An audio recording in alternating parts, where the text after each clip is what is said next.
할렐루야, 샬롬 환영합니다. 영상 예배, 온라인 예배 참석하시는 모든 분들 예수님의 이름으로 축복하고 사랑합니다. 제가 말씀 한 절을 읽고 사도신경 하시겠습니다. 예수께서 이르시되 내가 곧 길이요 진리요 생명이니 나로 말미암지 않고는 아버지께로 올 자가 없느니라. 아멘. 사도신경으로 신앙을 고백하겠습니다. 전능하사 천지를 만드신 하나님 아버지를 내가 믿사오며 그 외아들 우리 주 예수 그리스도를 믿사오니 이는 성령으로 잉태하사 동정녀 마리아에게 나시고 본디오 빌라도에게 고난을 받으사 십자가에 못 박혀 죽으시고 장사한 지 사흘 만에 죽은 자 가운데서 다시 살아나셨으며 하늘에 오르사 전능하신 하나님 우편에 앉아 계시다가 저리로서 산 자와 죽은 자를 심판하러 오시리라. 성령을 믿사하며 거룩한 공예와 성도가 서로 요통하는 것과 죄를 사하여 주시는 것과 몸이 다시 사는 것과 영원히 사는 것을 믿사옵나이다.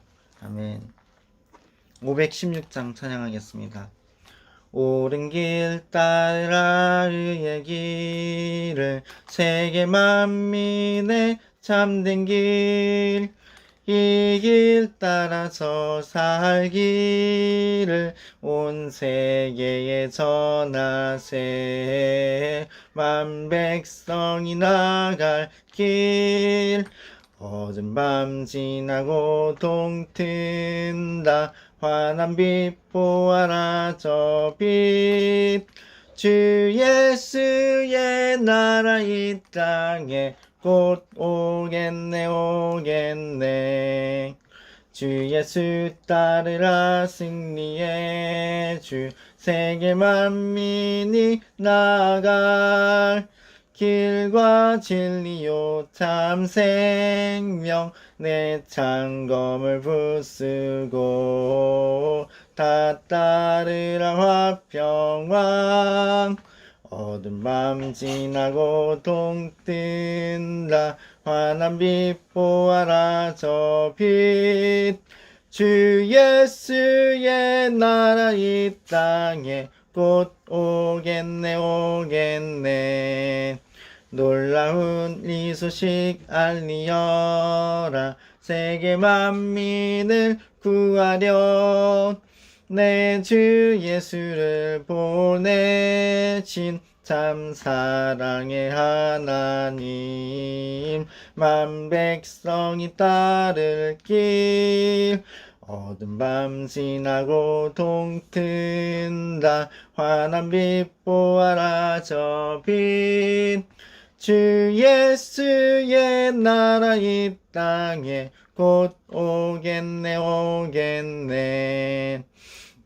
고난길 헤치고 찾아온 길, 많은 백성을 구한 길, 모두 나와서 믿으면 온 세상이 마침내 이 진리에 살겠네. 어두운 밤 지나고 동튼다. 환한 빛 보아라 저 빛. 주 예수의 나라 이 땅에 곧 오겠네.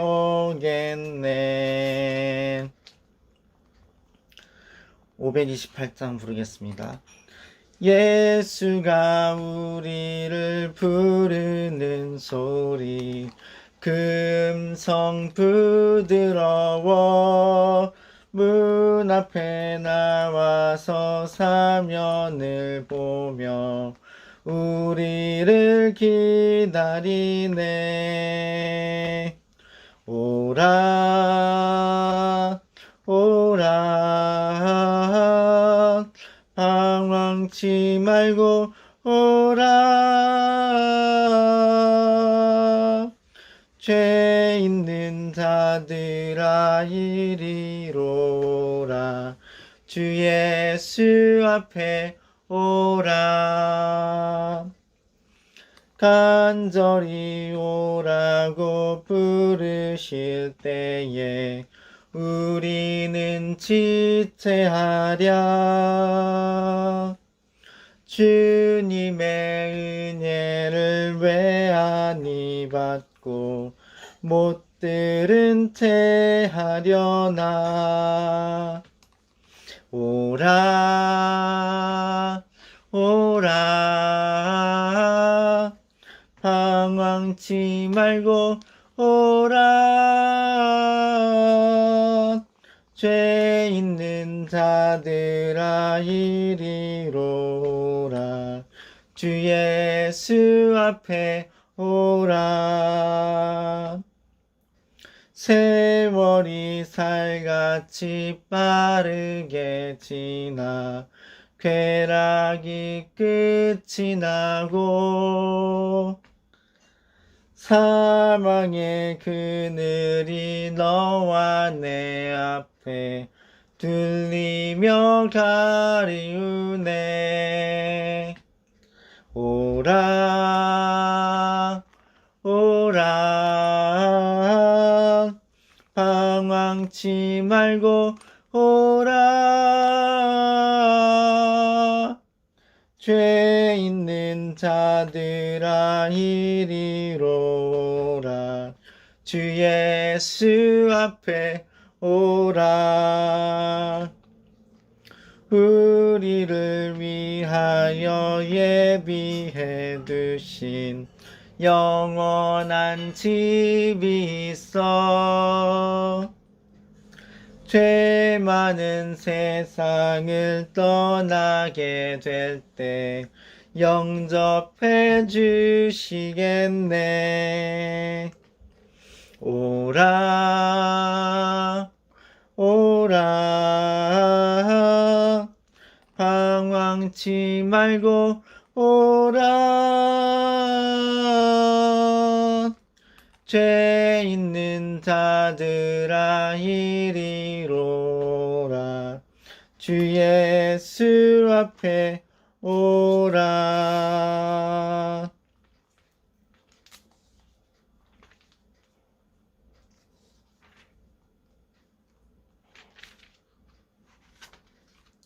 (560장) 찬양하겠습니다.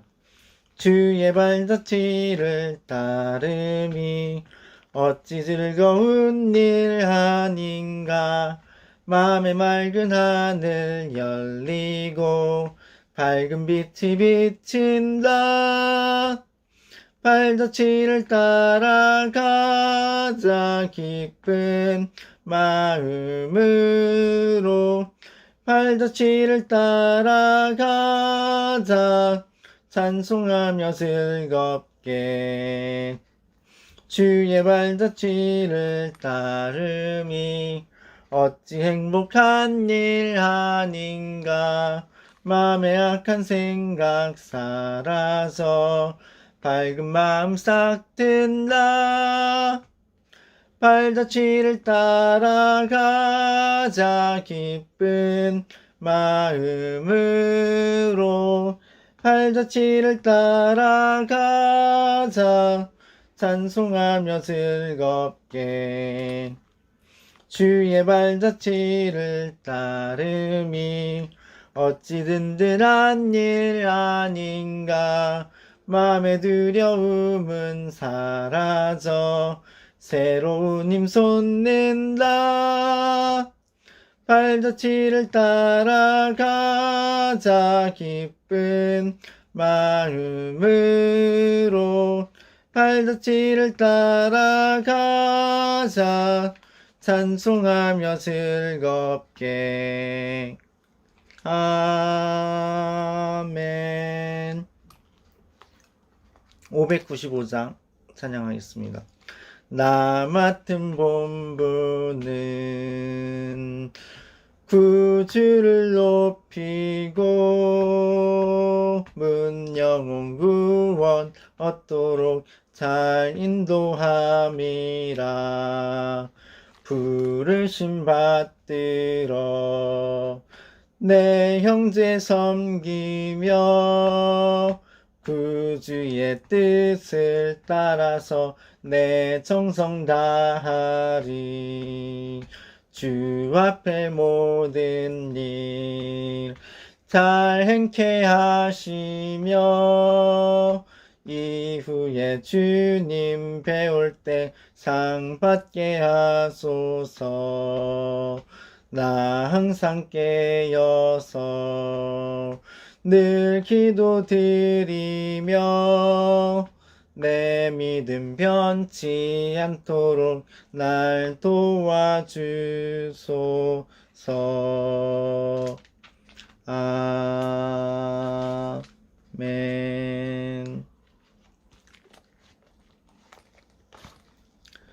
하나님께 잠시 제가 대표로 기도드리고 말씀을 보겠습니다. 선하신 주님, 우리의 선한 목자가 되어주심을 인하여 감사드립니다. 천지 만물을 창조하시고 주관하시는 주님께서 우리를 구원하시고 복을 주시고 은혜를 베풀어 주심을, 또 그렇게 하실 것들을 감사드립니다. 주여, 우리에게 성령의 충만함을 주시고 하나님의 말씀을 잘 알게 하시며 주의 그 말씀을 따라 행할 힘을 공급하여 주시옵소서. 주님께서 영원토록 영광을 받으시고 찬양과 경배를 받아 주옵소서. 예수님의 이름 안에 기도했습니다. 아멘.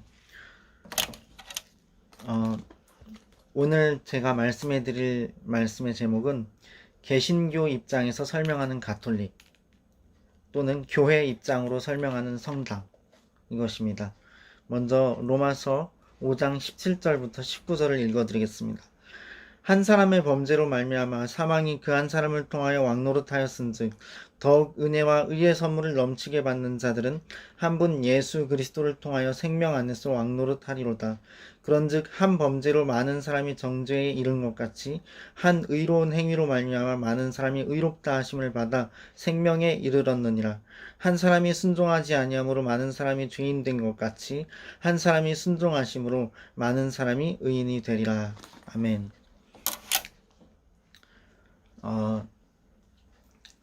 기독교라고 하는 단어가 있죠.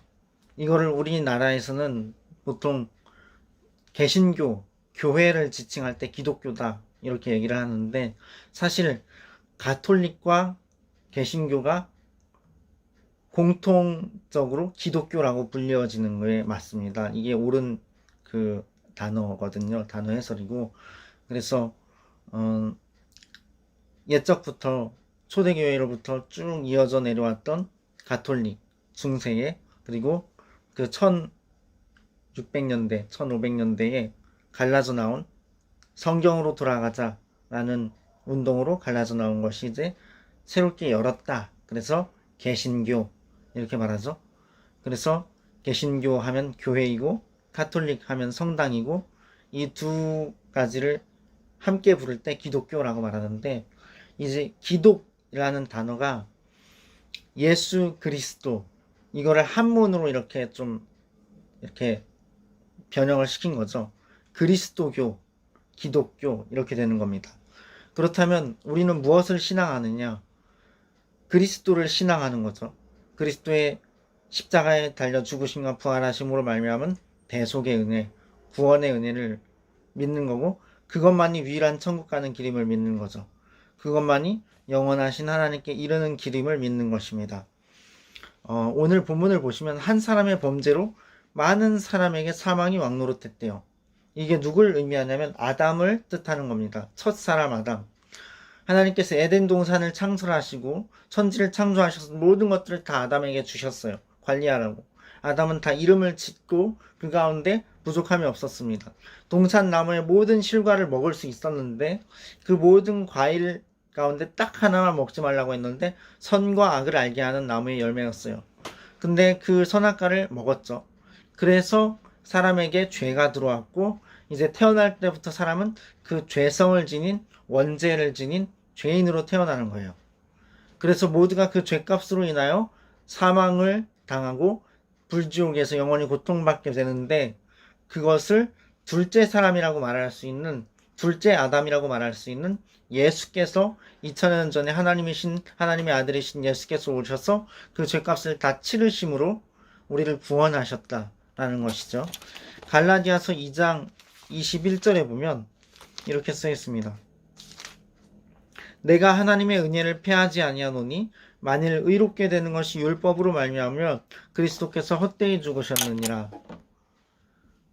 여러분, 예수님께서 우리를 위해 죽으신 것이 우리의 구원을 이루는 근거가 됩니다. 우리의 착한 행실이 아니에요. 우리의 봉사, 헌신, 우리의 열정이 아닙니다. 예수께서 십자가에 달려 죽으신 것, 그리고 부활하신 것, 그것이 우리로 하여금 영원한 천국에 이르게 하는 거예요. 그 사실이. 베니힌이라는 치유사역자가 있습니다. 베니힌이 이렇게 말했어요. 성령님에 대해서 동방교회와 서방교회를 아울러서 성당, 가톨릭, 교회, 개신교 모든 교파들에 이르기까지 예수님을 믿고 따르는 모든 성도들 가운데, 모든 그러한 사람들 가운데 성령님이 계신다. 그리고 성령님이 역사하신다. 이 말을 어떻게 생각하세요? 어떤 개신교인들은 이 말을 좀 의구심을 가질 겁니다. 그런데 갈라디아서 2장 16절을 보면 이건 옳은 말입니다. 2장 16절을 읽어드릴게요. 2장 16절이 아니라 고린도전서 12장 3절. 죄송합니다. 고린도전서 12장 3절을 보시면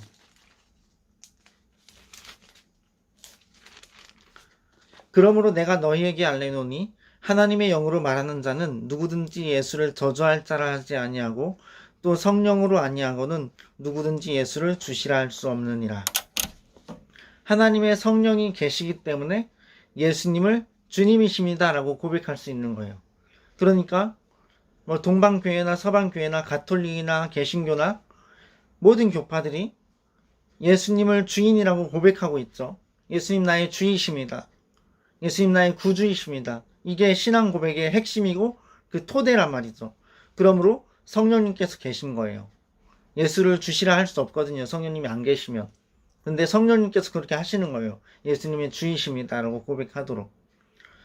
이제 그런데 우리가 분명히 해야 될 것은 이제 교회, 개신교와 가톨릭 성당과의 차이점이 있어요. 아주 중요한 차이점, 교리상의 차이점. 그게 뭐냐면 갈라디아서 2장 16절에 나와 있는 내용인데 사람이 의롭게 되는 것은 율법의 행위로 말미암음이 아니요 오직 예수 그리스도를 믿음으로 말미암는 줄 알므로 우리도 그리스도 예수를 믿나니 이는 우리가 율법의 행위로서가 아니고 그리스도를 믿음으로써 의롭다함을 얻으려 함이라. 율법의 행위로서는 의롭다함을 얻을 육체가 없느니라. 이렇게 되어 있어요. 그러니까 갈라디아서 2장 16절에 말하는 내용이 뭘 말하냐면 예수님을 믿음으로 하나님께서 그 믿음을 의롭다고 여기시고 하나님의 자녀 삼아주시고 영원한 천국에 이르게 하신다는 거예요. 그런데 가톨릭 같은 경우는 예수님을 믿는 믿음 더하기 우리의 착한 행실이 선행이 더하여져서 그것이 하나님께서 옳다 여기시고 천국에 들어가는 조건이 된다라는 거죠. 이게 차이점이에요. 개신교는 오직 믿음을 얘기합니다. 근데 성당 가톨릭은 믿음과 행실 이걸 얘기해요. 예, 그렇습니다. 그것이 큰 차이점이에요. 그래서 이제 몇 가지를 제가 말씀드릴 건데 차이점을 첫 번째 미사의 개념과 개신교 예배의 개념의 차이점, 두 번째 성찬, 개신교의 성찬과 가톨릭의 성체 모시는 것, 그 차이점, 세 번째 사제와 목사의 차이점, 네 번째 성경이냐 아니면 교황이냐 그거의 차이점, 이걸 말씀드릴게요. 마지막으로 그리고 하나님의 자녀된 권세 안에 하나님께서 천국에 들여보내실 증명서로 성령을 주신 그 은혜 가운데 우리가 고백할 수 있는 신앙 고백을 말씀드릴게요. 먼저 미사의 개념, 히브리서에도 말씀하였듯이 예수님께서 십자가에 달려 죽으신 것, 부활하신 것, 그것은 더 이상의 어떤 희생이 필요하지 않은 속죄를 이루시는 거예요. 말하자면 히브리서 9장 26절에 보면 그리하여 그가 세상을 창조한 때부터 자주 고난을 받았어야 할 것이로되 이제 자기를 단번에 제물로 드려 죄를 없이 하시려고 세상 끝에 나타나셨느니라. 구약시대 그리고 신약시대가 있죠. 예수님이 이 땅에 이스라엘 땅에 2000년 전에 오신 그때부터 예수님이 33년 사시고 사역하시고 십자가를 지시고 부활하시고 승천하셨죠. 승천하신 그때로부터 이제 마지막 때예요. 승천하신 그때로부터 이제 우리는 마지막 때를 살고 있는 거예요. 그런데 예수님께서 단번에 드려지셨다. 예수님이 단번에 십자가의 제물로 드려지신 그 사건이 우리의 죄를 온전히 완전히 없앨 수 없었다면 예수님이 창조 때부터 자주 자신을 들이셨어야 했을 것이다. 그러나 그렇지가 않다. 예수님의 한 번의 그 십자가 속죄로 죄에 대한 값은 완전히 치러졌다. 이것을 말해요. 그리스도의 피공로, 그 예수님의 공로를 의지해서 그 그리스도의 피 안에서 하나님께 나아가는 것. 그것이 하나님께서 우리에게 말씀하시는, 말하자면 개신교 예배의 어떤 기초가 되는 그러한 신앙인 것이죠. 히브리서 10장 12절도 보면요, 이렇게 써 있어요. 오직 그리스도는 죄를 위하여 한 영원한 제사를 드리시고 하나님 우편에 앉으사. 예수님이 죄를 위하여, 죄를 대신하시기 위하여 한 영원한 제사.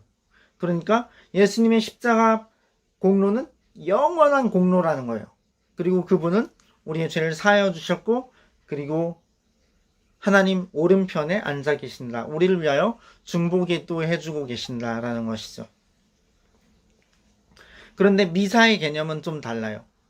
미사는 그 미사라는 이름에서 뜻에서부터 뭐냐면 어떤 제사를 드린다라는 의미가 있어요. 예수님께서 미사 때마다, 우리가 미사를 바칠 때마다 예수님께서 그 미사의 그 의식 가운데 희생 제물이 되신다. 이런 개념이 있어요. 예수님이 반복해서, 미사가 반복될 때마다 반복해서 희생되신다. 이런 개념이 미사의 개념인 거예요. 그러니까 개신교인인 교회에 다니는 저와 같은 사람은 미사의 개념을 받아들일 수가 없는 거죠. 예. 그리고 이제 두 번째, 성찬 의미가 있는데, 먼저 성체 모신다라고 하죠. 가톨릭 미사에서 늘 미사를 할 때마다 성체를 모시는데, 성공회에도 성찬을 매 예배 때마다 하죠. 그런데 이제 가톨릭은 화채설을 주장합니다. 그게 뭐냐면 성체라고 하는 떡, 예수님의 몸, 주님의 몸입니다 하면서 주시는 그 떡, 그리고 예수님의 피라고 말하는 포도주 잔은 이제 생략하는지 돌리지를 않는데, 그 포도주 잔과 포도주와 그 떡이 성체 모실 때 미사의 그 시간에 실제로 예수님의 몸과 예수님의 피로 바뀐다 라고 하는 게 화채설이에요. 화채설. 그게 가톨릭의 교리이죠. 그리고 이제 그 성체를 모실 때 그 미사 시간에 이 동그란 예수님 몸이라고 하는 그 성체를 이렇게 높이 들면 이제 모든 회중이 그 앞에 90도로 이렇게 절을 합니다. 90도로 인사를 해요. 이 성체에 모시는 걸로 인해서 이제 고민하는 학생의 얘기를 제가 들어본 적이 있어요. 인터넷에서. 성체 모실 때 너무 고민된다는 거예요. 왜냐면 만약에 이 몸이, 이 화채설의 성체가 정말 예수님이 아니면, 예수님의 몸으로 바뀐 게 아니라면 예수님께 절하는 게 아니고 그냥 떡에다가 대고 절하는 거잖아요. 그거는 우상숭배가 되는 거죠. 우상숭배는 하나님이 제일 싫어하시는 거예요. 이스라엘 백성들이 구약의 역사에서 계속 외세 침략을 당하고 고통을 당했던 원인이 우상숭배였어요. 그래서 우상숭배를 하면 하나님의 진노와 저주를 당하게 됩니다. 그런데 이제 가톨릭 같은 경우는 조상에게 제사 지내는 것도 그냥 어떤 한국의 전통이라서 그냥 본 건지 제사를 금지하지를 않아요. 근데 하나님 분명히 다른 신에게 절하지 말고 예배하지 말라고 하셨습니다. 하나님께만 예배하라고 하셨어요. 하나님만 높여드리고 하나님만 경배하라고 하셨습니다. 근데 이제 성찬에 볼게요. 성찬의 의미를 볼게요. 개신교회, 교회의 성찬. 교회에선 성찬식을 자주 하지는 않아요. 근데 이 성찬식을 하는 의미는 예수님께서 명하셨기 때문에 하는 것입니다. 누가복음 22장 19절에 보면 예수님께서 나를 기념하라 그러셨어요. 22장 19절. 또 떡을 가져 감사기도 하시고 떼어 그들에게 주시며 이르시되 이것은 너희를 위하여 주는 내 몸이라. 너희가 이를 행하여 나를 기념하라 하시고, 예수님 이렇게 기념하라. 성찬을 통하여서 예수님의 십자가를 기념하라 이렇게 말씀하셨어요. 마태복음 26장 26절부터 28절도 말씀하시기를, 그들이 먹을 때 예수께서 떡을 가지사 축복하시고 떼어 제자들에게 주시며 이르시되 받아서 먹으라. 이것은 내 몸이니라 하시고, 또 잔을 가지사 감사기도 하시고 그들에게 주시며 이르시되 너희가 다 이것을 마시라. 이것은 죄사함을 얻게 하려고 많은 사람을 위하여 흘리는 바 나의 피 곧 언약의 피니라. 이렇게 말씀하셨어요. 그래서 떡이 카스테라 같은 걸로 하기도 하는데, 그 당시 이스라엘의 주식이에요. 빵, 누룩 들어가지 않은 어떤 빵 같은 거, 이스트가 없는 그 떡이 예수님의 몸을 상징하고 포도주가 예수님의 피를 상징한다. 이게 성찬식인데, 이제 성찬식에 대해서 그 떡과 피에 대한 개념이 개신교에서는 두 가지가 있어요. 종교개혁자 츠빙글리의 개념은 기념설. 그냥 예수님이 기념하라 하셨으니까 떡과 피를 갖고 기념하는 것이다. 그 다음에 칼빈, 종교개혁을 성문화한 천재 칼빈은 영적 임재설을 얘기해요. 떡과 피에 실제로 영적으로 예수님께서 임재하신다. 여러분은 어떤 쪽을 보십니까? 보통 많은 개신교회는 영적 임재설을 택합니다. 그래서 성찬과 성체에 모시는 것과의 차이를 조금 말씀드렸고요. 우상 숭배에 대한 얘기가 나왔는데, 이제 마리아에게 기도한다든지 성인들에 대해서 기도한다든지 어떤 절한다든지 이런 것도 우상 숭배입니다. 왜냐하면 마리아도 그렇고 성인들도 그렇고 훌륭한 신앙인이었어요. 마리아도 예수님 잉태될 거다 성령으로 그랬을 때 주의 계집종이 오니 말씀대로 이루어지이다. 하나님의 말씀을 믿은 훌륭한 신앙인이었어요. 마리아도. 그리고 자신의 몸을 빌어 태어나신 예수 그리스도께서 하나님이시고 메시아이심을 믿었어요. 육신으로는 어머니였지만 피조물이고 예수님은 창조주란 걸 믿었어요. 그러나 피조물에 불과한 마리아였다는 사실입니다. 성인들도 마찬가지예요. 성인들이 정말 훌륭한 삶들을 사셨습니다. 정말로 절제하고 정말 기품이 있고 품이 있는 인격이 있고 기도로 생활하고 성경을 지키려고 노력하고 훌륭한 삶을 사신 사람들이지만 그들은 피조물이에요. 인간이에요. 사람에 불과하다는 거죠. 경배의 대상이 아니라는 것입니다. 기도의 대상이 아니라는 거예요. 오직 기도는 너희가 무엇이든지 내 이름으로 구하면 이루리라. 예수님의 이름으로 구해야 되는 거예요. 예수님의 십자가 피공로를 의지해서 하나님 아버지께 구해야 되는 거예요. 성령 안에서 그렇게 기도해야 되는 거예요. 그것이 올바른 것입니다. 그것을 잊지 말아야 돼요. 그래서 이 정도 성찬에 대한 이야기를 말씀드리고, 세 번째, 사제와 목사의 차이. 에베소서 4장 11절을 보시면요, 이렇게 되어 있습니다. 그가 어떤 사람은 사도로, 어떤 사람은 선지자로, 어떤 사람은 복음 전하는 자로, 어떤 사람은 목사와 교사로 삼으셨으니, 이렇게 말씀해요. 목사라는 직책이 성경에 써 있어요. 하나님께서 어떤 사람은 사도, 선지자, 목사, 복음 전하는 자, 교사 이렇게 부르셨대요. 하나님께로부터의 콜링인 거예요. 그래서 교회 안에서 이제 우리 개신교인들 가운데 앞에 선 목사님들에 대한 스토리가 다 있는 걸 알죠. 어려서부터 모태신앙으로 자라서 목사의 길을 간 사람도 있고, 특히 목사님 아들, 딸들이 그런 길을 잘 가죠.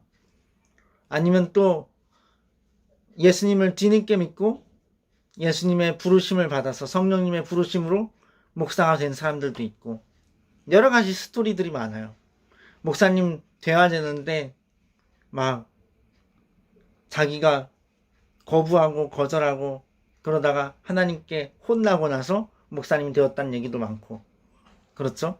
그 목사님 된 사람들의 목적은 뭐예요? 12절에 보니까 성도를 온전하게 하여 봉사의 일을 하게 하며 그리스도의 몸을 세우려 하심이라. 예수 그리스도를 믿는 모든 사람들, 모든 백성들, 온 우주적인 그리스도의 몸, 그 몸을 온전케 세우려 하시는 것이다. 그것이 목사의 일이고 성도들로 하여금 봉사의 일을 하게 하고 온전케 하는 것, 그것이 목사의 목적입니다. 그런데 이제 또 사제가 있어요. 가톨릭에는 사제라는 이름 자체가 미사의 개념에 반복해서 그리스도께서 희생되신다라고 말하는 그런 개념과 일치하는 부분이 있죠. 사제다, 반복해서 드리는 제사인 미사다. 그래요. 그런 거예요. 근데 이제 사제를 통해서 죄사함을 받는다, 이런 믿음이 있어요. 하나님께 나아갈 때도 사제를 통로로 해서 하나님께 나아간다, 이런 믿음들이 있는 거예요. 가톨릭에는. 그러니까 사제의 위치를 굉장히 높이 끌어다 놨죠. 근데 개신교 교회에서는 종교개혁 때 루터가 만인 제사장을 주의를 선포했어요. 하나님께서 모든 그리스도를 믿은 사람들을 제사장으로 부르셨다. 성경에도 그렇게 써 있거든요. 너희는 왕같은 제사장이요 거룩한 나라요 그의 소유된 백성이라. 그래서 목사는 사람에 불과해요. 골로새서를 볼까요? 골로새서에 보면 이런 얘기가 있어요. 16절, 3장 16절에 그리스도의 말씀이 너희 속에 풍성히 거하여, 하나님의 말씀이 모든 성도된 평신도와 목회자 안에 풍성히 거하여 그 결과가 모든 지혜로 피차 가르치며 권면하고. 모든 지혜로, 평신도는 평신도 나름의 지혜가 있어요. 그들이 삶의 현장에서 겪는 것들, 생활 가운데서 아는 것들, 하나님과 동행하는 가운데 얻은 지혜가 있어요. 목회자는 목회자대로 지혜가 있어요. 하나님의 말씀이 그 안에 거하면 그가 목회에 집중함으로, 기도와 말씀 전하는 것에 전무함으로 그에게 주어지는 지혜가 있어요. 근데 그 지혜로 피차 가르치래요. 성도가 성도를, 목회자가 평신도를, 평신도가 목회자를, 그리고 목회자가 목회자를. 그냥 아무튼 누가 됐든 예수 그리스도 안에 말씀이 풍성히 거하여서 성령이 계신 그 모든 사람들이 서로 피차 가르치라는 거예요. 리더만, 목회자만 가르치는 게 아니라 모두가. 그리고 또 시와 찬송과 신령한 노래를 부르며 감사하는 마음으로 하나님을 찬양하고 라고 하죠. 이제 어떤 예배의 순서를 지키는 것이 중요한 게 아니라 감사함으로 시와 찬송과 아름다운 노래로 하나님께 나아가는 것이 중요하다는 거죠. 하나님의 어떤 임재 안으로, 하나님의 회개케 하심 안으로, 하나님의 존전으로, 하나님과의 어떤 영적인 엔카운터가 일어나는 그러한 예배 가운데 나아가는 것이 중요하다는 거죠. 그래서 저는 개인적으로 볼 때 어떤 의식과 순서를 지키는 예배보다는 굉장히 현대적인 사운드냐 아니면 클래시컬한 그런 사운드냐 하는 게 중요한 게 아니라 정말 우리가 전심을 다해서 마음과 뜻과 힘과 정성을 다해서 하나님께 나아가는 그러한 예배가 중요한 것이다. 그것이 더 성경적이다 라고 생각을 합니다. 근데 이제 고해성사라는 것은 사제에게 자신의 죄를 고백하는 거잖아요. 가톨릭에 고해성사를 해요. 근데 이게 성경에 없는 건 아니에요. 말하자면 야고보서 5장 16절에 보면 그러므로 너희 죄를 서로 고백하며 병이 낫기를 위하여 서로 기도하라. 의인의 간구는 역사하는 힘이 큼이니라. 이렇게 말씀하고 있어요. 그러니까 서로 죄를 고백하라는 말씀도 있고, 이건 좀 주의해서 분별하여서 적용해야 될 부분이긴 하지만, 고해성사 사제한테 고백하는 게 이 성경 구절에 의하면 맞는 걸 수도 있어요. 그런데 중요한 건 꼭 사자한테만 고백해야 죄가 사함받느냐.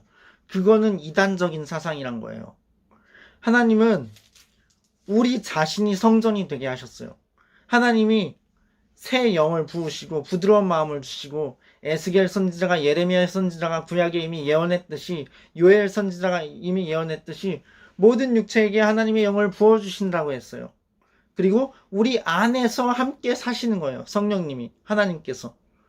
이건 엄청나게 파격적인 일이죠. 우리 안에서 하나님이 함께 사심으로 우리의 몸이 하나님이 계신 성전이에요. 그러므로 우리가 하나님께 직접 나아갈 수 있는 거예요. 우리 안에 계신 성령님, 그 근거가 예수님의 십자가 공로이기 때문에 그 피를 의지해서 요한일서 9장 1장 9절에 보면 만일 우리가 우리 죄를 자백하면 누구한테? 하나님한테 자백하면 그는 미쁘시고 믿을만 하시고 의로우사 우리 죄를 사하시며 우리를 모든 불의에서 깨끗하게 하실 것이요. 이 약속의 말씀을 보세요. 구약 시대에도 느헤미야 또 다니엘 이런 사람들이 자신과 자신의 조상의 죄를 하나님 앞에 직접 나가서 대신 회개하며 하나님께 기도했어요. 그리고 응답을 받았어요. 신약 시대에도 하나님께 직접 나아갈 수 있는 거예요. 죄 사함을 하나님께 직접 나가서 고백해서 사함을 받는 거예요. 그래서 고해성사로만 사함을 받아야 된다라고 말한다면 그것은 잘못된 것이라는 것입니다. 그리고 이제 네 번째로 성경이냐 교황이냐 이 얘기를 하려고 해요. 먼저 결론적으로 말씀드리면 개신교 교회에서는 성경을 가장 높은 위치에 두어요. 성경이 모든 이론과 사상과 철학과 가르침의 위에 있다. 왜? 하나님의 말씀이니까. 성경에 보면 하나님의 말씀은 온 우주가 사라져도 영원히 있을 것이라고 말씀해요. 풀은 마르고 꽃은 시드나 주의 말씀은 영영이 서리라. 그래요. 그래서 목사의 가르침도 틀리면 성경에 따라서 교정을 받아야 돼요. 근데 이제 가톨릭 그 성당에서는 교황의 권위가 성경보다 위에 있어요. 그래서 교황이 성경이 잘못됐다고 판단하면 성경도 고칠 수 있다. 이것이 가톨릭의 교리예요. 가톨릭 성당의 교리. 이게 어디서 나왔냐면 마태복음 16장에서 나왔어요. 베드로의 고백인데 마태복음 16장 13절부터 19절의 얘기가 있는데요. 좀 기니까 제가 풀어 설명을 드리면 예수님께서 제자들을 불러놓고 사람들이 나를 누구라 하니? 그러셔요. 예수님께서. 그랬더니 제자들이 어떤 사람은 세리요한이라고 하고요. 어떤 사람은 엘리야라고 하고요. 어떤 사람은 예레미야나 또 선지자 중에 하나라고 하던데요. 그래요. 그러면 예수님이 이제 제자들한테 또 물어봐요. 너희는 나를 누구라 하느냐? 그때 베드로가 대답합니다. 주는 그리스도시요 살아계신 하나님의 아들이시니이다. 이렇게 고백해요. 그래서 이제 그 다음에 예수께서 말씀하시기를 너는 베드로라 내가 이 반석 위에 교회를 세우리니 음부의 권세가 이기지 못하리라. 내가 천국 열쇠를 너에게 주리니 네가 땅에서 무엇이든지 매면 하늘에서도 매일 것이요 네가 땅에서 무엇이든지 풀면 하늘에서도 풀리리라.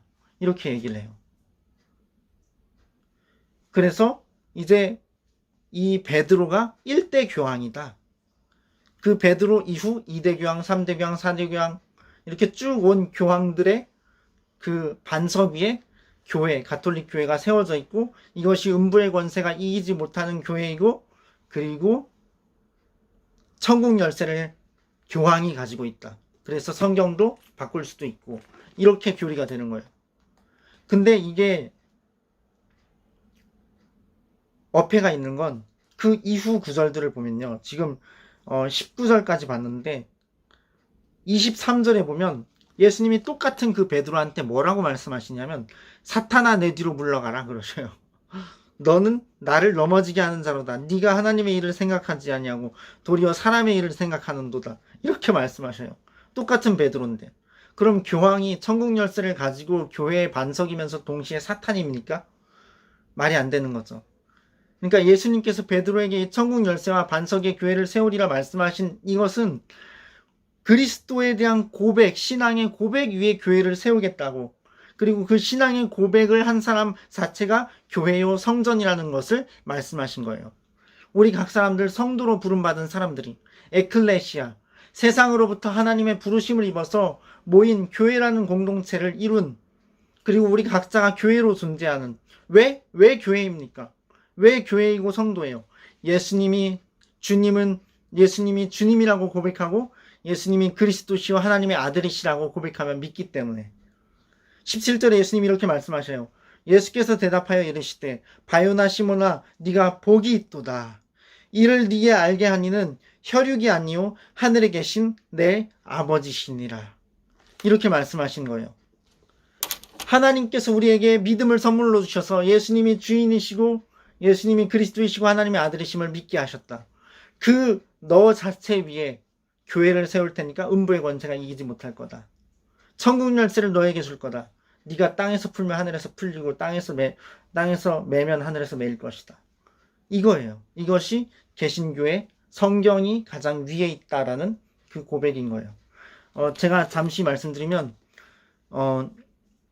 베드로가 사탄아 뒤로 물러가라는 말씀을 왜 들었냐면 예수님이 이제 예루살렘에서 장로들, 대제사장들, 서기관들에게 많은 고난을 받고 십자가에 달려 죽으실 것을 말했거든요. 그랬더니 이제 인간적으로 베드로가 주님 안 됩니다. 그런 일이 절대로 주님 예수님께 미치지 않을 겁니다. 이렇게 막으니까 예수님이 그때 사탄아 물러가라. 너는 나를 넘어지게 하는 자로다. 네가 하나님의 일을 생각 안 하고 사람의 일을 생각한도다. 그렇게 말씀을 하신 거예요. 그러니까 베드로도 한 인간에 불과하고 교황도 한 인간에 불과한 것입니다. 그것이 개신교의 믿음이에요. 교회의 믿음이고. 그래서 정말로 성경적인 믿음을 원한다면 하나님의 기뻐하시는 뜻을 따르고 하지 않는다면 저는 목사로서 그리고 영원한 하나님의 말씀을 믿음으로써 이렇게 권면드리고 싶어요. 정말 제대로 된 그리스도의 반석 위에 선 온전한 교회로 하나님께서 성령을 주셨으니까 그 내주하시는 성령님의 인도를 잘 따라서 기도하고 성당의 어떤 인간적인 그런 부분들보다는 하나님의 일을 생각함으로 정말 교회 가운데 개신교회 가운데 나와서 새롭게 신앙을 시작하면 좋겠다. 이런 생각을 합니다. 작은 교회보다는 큰 교회로. 왜냐하면 그 예배의 형태가 정말 하나님을 만나고 인격적으로 하나님과 교제하기에 좋은 그런 많은 온전함들이 큰 교회들에 많이 있기 때문에 물론 제가 개인적으로 또 이렇게 사람들에 대해 생각해 볼 땐 프로테스탄트라고 하잖아요. 개신교를, 교회를. 그래서 프로테스탄트 뜻이 뭐냐면 저항자라는 뜻이거든요. 불의에 저항하고 악에 저항하고. 그러니까 개신교회 사람들은 좀 전투적이에요. 막 부수고 파괴하고 또 새로 심고 건설하고 그래요. 저항자. 그래서 적극적으로 사회에서 활약하고 활동하고 목소리를 내고 정치에 참여하고 이 개신교인들의 특징입니다. 근데 이제 가톨릭 교인들은 좀 이제 예수님을 주로 고백한 분들이니까 그 안에 성령님이 계셔요. 그리고 천국 유업을 받을 증거로 성령님이 계신 거예요. 그렇지만 이제 그분들의 어떤 부분들이 제가 볼 땐 비성경적이다 이거죠. 근데 이제 가톨릭의 좀 특징들은 제가 겪어본 바로는 인내하고 말없이 봉사하고 참소하는 것과는 거리가 멀고 이렇게 굉장히 온유하고 온순하고 그런 부분들이 가톨릭 성당에 계시는 그러한 다니시는 분들의 특징이 아닌가 싶어요. 예를 들어서 필리핀에서 두테르테 대통령이 막 마약 사범들을 다 사형에 처했잖아요. 그러니까 가톨릭 신부님들이 나와갖고 막 저항하고 마약 사범들 사형시키지 말라고. 왜냐하면 예수님의 이름으로 그들을 변화시킬 수가 있거든요. 근데 그대로 죽으면 지옥 가는데 그걸 볼 수가 없어. 그러니까 막 신부님들이 나와서 막 시위하고 그 권력자 앞에서도 두려워하지 않고 정말 생명을 사랑하고 아름다운 모습이라고 생각을 합니다. 그런데 이제 절대로 자꾸만 들어서 죄송하지만 저보다 위에 있는 이 성경이 단죄하고 있는 부분들에 대해서 고쳐야 한다. 용납이 제가 용납할 수 없는 부분들이 있다라는 거죠. 그래서 이제 저는 이제 이 제가 말씀드린 것들의 마무리를 로마서의 고백을 통해서 하기를 원합니다. 로마서 8장에 보면요, 이렇게 써 있습니다. 이것이 모든 여러분과 저에게 향하신 주님의 말씀이라고 믿어요. 모든 성경이 하나님의 감동으로 된 것입니다. 이 말씀도요. 내가 확신하노니 사망이나 생명이나 천사들이나 권세자들이나 현재일이나 장래일이나 능력이나 높음이나 깊음이나 다른 어떤 피조물이라도 우리를 우리 주 그리스도 예수 안에 있는 하나님의 사랑에서 끊을 수 없으리라. 아멘. 천국에 들어갈 증거로 성령님께서 우리 안에 계시고 하나님의 자녀된 권세를 우리는 지녔습니다. 이 말씀, 하나님의 말씀, 그 말씀이 말하기를 장래일도 과거일도 현재도 그리고 모든 피조물도 사탄도 그 졸개들도 우리를 향한 하나님의 사랑을 끊을 수 없답니다. 하나님의 그 사랑은 영원한 천국을 주시는 것이고 이 땅에서 그 천국의 예고편을 누리며 사는 것입니다. 하나님께 찬양과 경배와 영광을 올려드립니다. 제가 기도하겠습니다. 살아계신 하나님, 이 영상 온라인 예배에 참여한 또 설교를 들은 모든 사람들과 저에게 성령의 충만함으로 임하여 주시고 우리의 평생에 주님을 찬양하며 주님께 감사하게 하소서.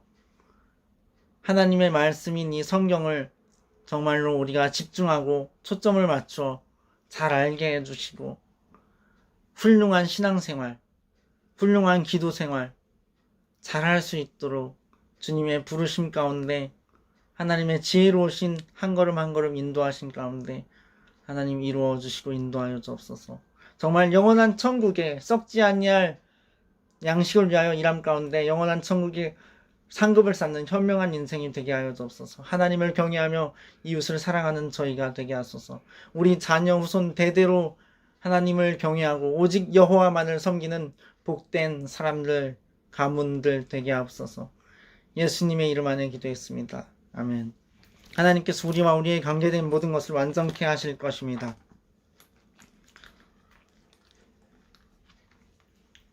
529장 제가 찬양하겠습니다. 여러분도 찬송가가 있다면 함께 찬양하시고 기도하시고 싶으신 분은 기도하시고 혹 회개할 것들이 이제 생각나시거나 알게 되었다 하신다면 하나님께만 한번 이 시간 회개하는 시간을 가져보시기 바랍니다. 기뻐 받으시고 안아주실 것입니다. 우리 아버지 하나님께서 온유한 주님의 음성 내 귀에 속삭이네. 내 마음 문을 두드리니 곧 주님을 영접하라. 피하지 말라. 피하지 말라. 우리가 곁길 높이 해도 맘속에 오시리. 심판날 당할 때 주님을 너 맞을 준비해. 맘속에 주님을 영접하라. 주 영접하라. 사랑의 주 예수 친히 이 땅에 내려오사 문 밖에 서서 기다리니 참 놀라운 사랑이라. 피하지 말라. 피하지 말라. 우리가 곁길 높이 해도 맘속에 오시리. 심판날 당할 때 주님을 너 맞을 준비해. 맘속에 주님을 영접하라. 주 영접하라. 주님이 부르는 음성 널 받아주시나니 회개한 내게 임하시어 끝까지 널 도우시네. 피하지 말라 피하지 말라 우리가 곁길로 피해도 맘속에 오시리 심판날 당할 때 주님을 너 맞을 준비해 맘속에 주님을 영접하라 주 영접하라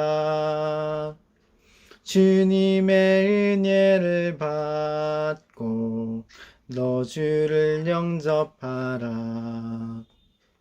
마음문 활짝 열어놓고 너 주님을 영접하라 피하지 말라 피하지 말라 우리가 곁길로 피해도 맘속에 오시리 심판날 당할 때 주님을 너 맞을 준비해 맘속에 주님을 영접하라 주 영접하라 주님이 부르는 음성 널 받아주시나니 회개한 내게 임하시어 끝까지 널 도우시네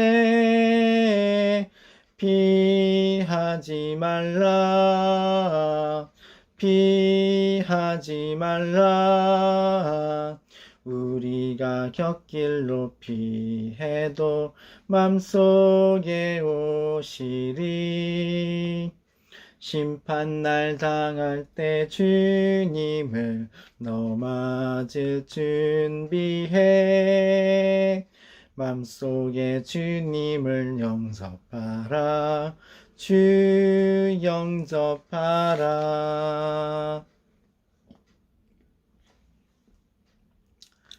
아멘. 주기도문으로 그리고 저의 축도로 마치겠습니다. 하늘에 계신 우리 아버지여 이름이 거룩히 여김을 받으시오며 나라에 임하옵시며 뜻이 하늘에서 이루어진 것 같이 땅에서도 이루어지이다. 오늘날 우리에게 일용할 양식을 주옵시고 우리가 우리에게 죄 지은 자를 사하여 준 것 같이 우리의 죄를 사하여 주옵시고 우리를 시험에 들게 하지 마옵시고 다만 악에서 구하옵소서. 대개 나라와 권세와 영광이 아버지께 영원히 있사옵나이다. 아멘. 지금은 우리 주 예수 그리스도의 크신 은혜와 하나님 아버지의 무한하신 사랑, 그 영원 무궁하신 사랑하신가, 성령님의 내주하시며 인도하시며 교통하시고 역사하시는 은혜가 이 온라인 예배 메시지를 들은 참여한 모든 사람들 머리 위에 그 삶 가운데 그 영원 가운데 이제로부터 영원 무궁토록 함께 계실지어다. 아멘. 하나님을 찬양합니다. 주님께서 우리 삶에 이루실 일을 기대합니다. 주님을 경배합니다. 하나님께서 다스리십니다. 하나님께서 우리 삶을 향하신 여러분의 각 사람에게 향하신 계획을 갖고 계십니다. 우리 안에 하나님의 생명이 있습니다. 우리는 그리스도께 속했습니다. 예수님의 이름으로 선포합니다.